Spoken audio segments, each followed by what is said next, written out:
करवा चौथ की हार्दिक शुभकामनाएं। दोस्तों, आज की इस वीडियो में हम करवा चौथ पूजा की संपूर्ण विधि जानेंगे कि किस प्रकार से हमें करवा चौथ व्रत में पूजन करना चाहिए। करवा चौथ व्रत में पूजा मुख्य रूप से शाम के समय की जाती है। सुबह के समय संकल्प लेकर साधारण रोज की तरह पूजा की जाती है और शाम के समय प्रदोष काल में या गोधूली बेला में इसका विशेष रूप से पूजन किया जाता है। महिलाएं इसे ग्रुप में भी करती हैं और अगर आप अकेले हैं तो आप इस तरह से भी पूजन कर सकते हैं। तो देखिए, मेहंदी वगैरह आप एक दिन पहले ही लगा लें और पूरे 16 श्रृंगार करके इस पूजन को किया जाता है। और आप अपने शादी के चढ़ाए का लहंगा या साड़ी कोई भी सामान पहनकर और चुनरी जो चढ़ी हो आपकी शादी में या पीलिया उसे ओढ़कर इस पूजन को करें तो बहुत ही शुभ रहता है। तो देखिए, पूजा से पहले आप चौकी या पटे पर लाल रंग का कपड़ा बिछाकर इस तरह से देखिए करवा माता की फोटो आती है और फोटो भी आती है, कैलेंडर भी आता है, तो आपको जो मिल जाए आप वो ले लें। और देखिए, इसमें गणपति जी, गौरी माता और करवा माता, सूर्यदेव, चंद्रदेव सभी बने हुए हैं। तो यहाँ पर मैं अलग से गौरी गणपति की स्थापना नहीं करूंगी। और देखिए, इस कैलेंडर ये फोटो में कथा भी लिखी हुई होती है। तो यहाँ देखिए, थोड़े से गेहूं का आसन देते हुए मैं करवा माता को विराजमान कर लूंगी और गौरी गणपति की पूजा हम इसी में ही कर लेंगे, फोटो में ही। इसके साथ ही देखिए, कई जगह तो कलश स्थापना की जाती है करवा चौथ पर और कई जगह नहीं भी की जाती है। तो अगर आपके यहाँ कलश स्थापना नहीं की जाती है तो आप इस विधि को स्किप भी कर सकते हैं। लेकिन देखिए, कलश स्थापना जो विशेष पूजन होते हैं उनमें कलश स्थापना जरूरी होती है।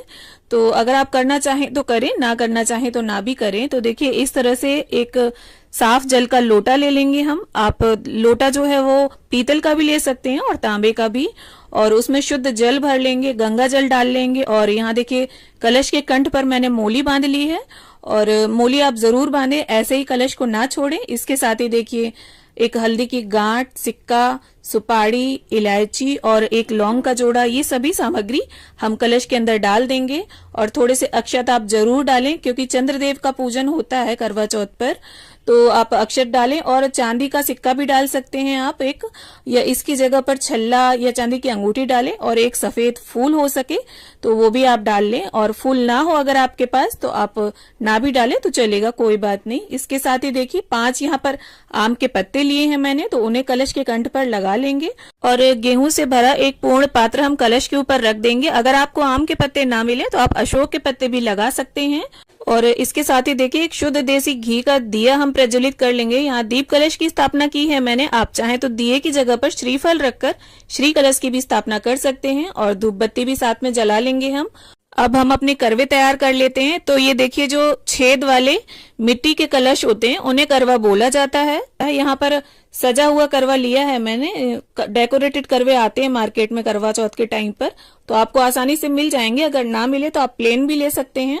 और देखिए, हमारे यहाँ 2 करवे लिए जाते हैं। जो अकेले पूजन करते हैं वो 2 करवे लेकर पूजा करते हैं। तो उनमें से एक करवे में तो हमारे यहाँ जल भरा जाता है और दूसरे करवे में मेवे, मिठाई, ये सामग्री भरी जाती है।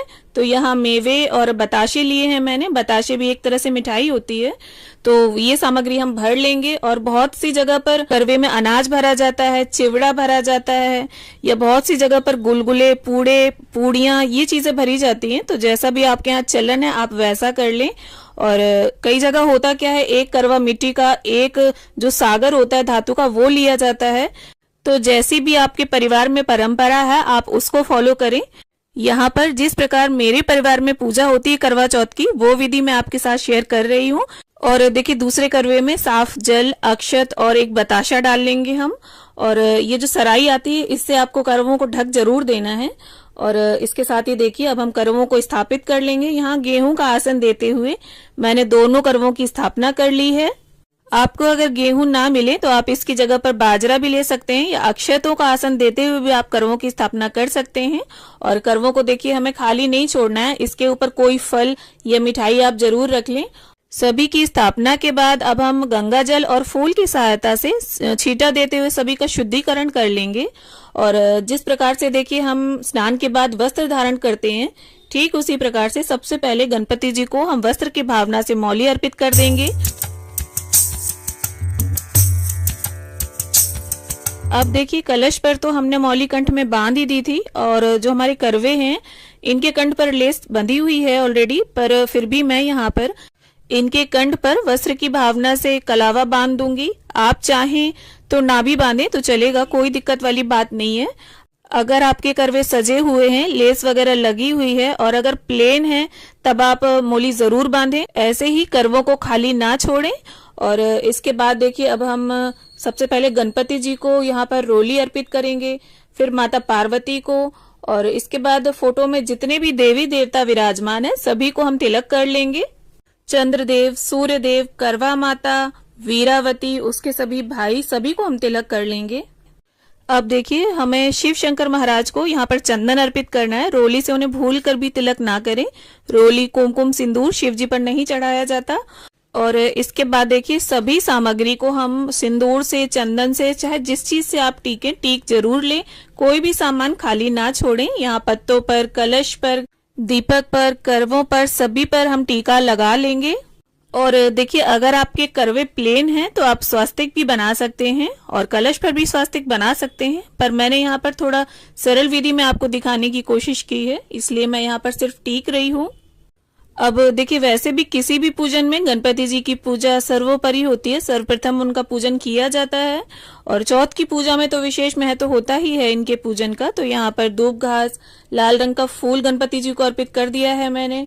माता पार्वती को, करवा माता को, सभी देवी देवताओं को हम यहाँ पर फूल अर्पित कर देंगे। अगर फूल आपको उपलब्ध हो जाते हैं तो आप फूल इस्तेमाल करें पूजा में। अगर फूलों की व्यवस्था ना बन पाए तो कोई दिक्कत वाली बात नहीं है, आप बिना फूलों के भी पूजन कर सकते हैं।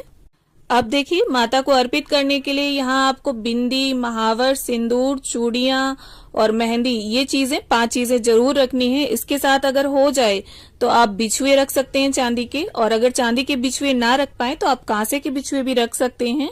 और अगर आप चाहें तो 16 श्रृंगार की सामग्री भी भेंट कर सकते हैं माता को। पर करवा चौथ पर आपको सुहाग की सामग्री जरूर भेंट करनी है, क्योंकि ऐसा माना जाता है कि जो हम दान करते हैं वही हमारे पास वापस आता है। और अखंड सुहाग की कामना से इस व्रत को किया जाता है, तो आप सुहाग का सामान जरूर चढ़ाएं माता को। इसके साथ ही देखिए करवा चौथ पर सासू माँ के लिए बायना निकाला जाता है। बायना में आपकी सासू माँ अगर सूट पहनती हैं तो वो निकाल लें, वरना साड़ी, कुछ सुहाग का सामान और थोड़ी दक्षिणा भी आप जरूर रख दें। और इसे भी हम यहीं पूजा की चौकी के पास रख लेंगे और चंद्र पूजन के बाद इसे सासू माँ को दे देंगे।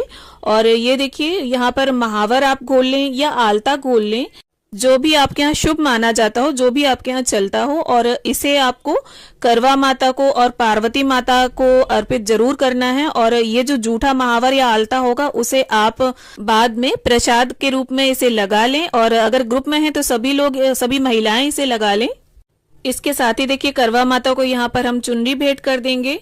अब घर में जो भी आपने मीठा पकवान बनाया हो उसका भोग आप लगाएं, या मिठाई का, बताशे का, जिसका भी भोग आप लगाना चाहें उसका भोग लगाएं। और देखिए चौथ की पूजा में, करवा चौथ की पूजा में 4 की संख्या का विशेष महत्व होता है। तो या तो आप 4 तरह के फल ले सकते हैं या कोई भी फल 4 की संख्या में भी लिए जा सकते हैं। और इसके साथ ही देखिए सीधे हाथ में थोड़े से गेहूं, चावल या बाजरे के कुछ दाने लेकर हम करवा चौथ व्रत की कथा पढ़ लेंगे। तो देखिए यहाँ कैलेंडर में भी कथा लिखी हुई होती है। अगर आपके पास कथा पुस्तिका नहीं है तो आप यहाँ से देखकर भी कथा पढ़ सकते हैं, या अगर कथा पुस्तिका है तो उससे आप कथा पढ़ लें। और कथा संपन्न होने के बाद ये जो गेहूं के दाने होंगे थोड़े से हम करवा माता के समक्ष छोड़ देंगे, और बाकी के जो गेहूं के दाने होंगे उन्हें हम अपने चुनरी के या साड़ी के या पीलिया के, जो भी आपने पहनकर पूजा करी है, उसके छोर में बांध लेंगे। और इसके बाद जब हम चंद्र पूजन करेंगे तब ये गेहूं के दाने हम चंद्रदेव को अर्पित करेंगे, उसी कलश में डाल लेंगे। और यहाँ देखिए थोड़ा सा पानी लेकर ये जो हमने बायना निकाला था इसको हम 3 बार जल फेरते हुए मिनस लेंगे।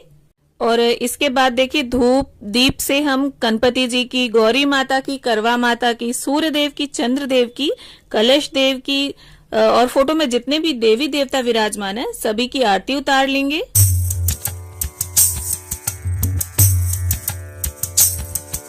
अब देखिए आरती संपन्न करने के बाद फूल और गंगा जल की सहायता से 3 बार जल की फेरी देते हुए हम समस्त पूजा का आचमन कर लेंगे, शुद्धिकरण कर लेंगे। और इसके साथ ही गेहूं, अक्षत, बाजरा, कोई भी अनाज आप निकाल कर उसमें थोड़ी दक्षिणा रखकर आप यहीं पर रख लें, और बाद में इसमें थोड़ा और मिक्स करके सवाया मिक्स कर लें, और इसे बाद में आप दान जरूर करें। अब देखिए वैसे तो सभी सामग्री हमने माता को भेंट की है, पर इसमें से देखिए बिंदी निकालकर हम माता को अर्पित कर देंगे। और करवा माता से अपने पति के अच्छे स्वास्थ्य और लंबी आयु के लिए प्रार्थना कर लेंगे। और साथ ही अगर पूजा में हमसे किसी भी तरह की कोई भी भूल चूक हो गई हो तो उसके लिए भी क्षमा याचना कर लेंगे माँ से।